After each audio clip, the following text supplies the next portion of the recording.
ఈరోజు లేటెస్ట్ అప్డేట్స్లో భాగంగా చంద్రయాన్-3 ప్రయోగంలో 4 సెకన్ల జాప్యం లేదా 4 సెకన్ల ఆలస్యం జరిగింది. అది ఎందుకు జరిగిందో ఇప్పుడు తెలుసుకుందాం. చంద్రుడి దక్షిణ ధ్రువంపై విజయవంతంగా దిగిన భారత హ్యోమో నౌక చంద్రయాన్-3 ప్రయోగ సమయంలో అంతరిక్ష వ్యర్థాలను ఢీకొట్టే పరిస్థితిని తప్పించుకోవడానికి ఈ 4 సెకన్ల పాటు ఆలస్యంగా బయలుదేరిందని ఇస్రో తెలిపింది.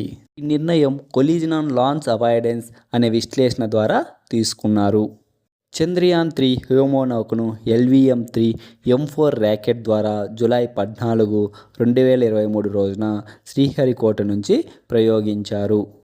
లేటెస్ట్ అప్డేట్స్తో పాటు daily current affairs, weekly current affairs, monthly current affairs కావాలనుకుంటే వెంటనే మన ఛానల్ని సబ్స్క్రైబ్ చేసుకోండి.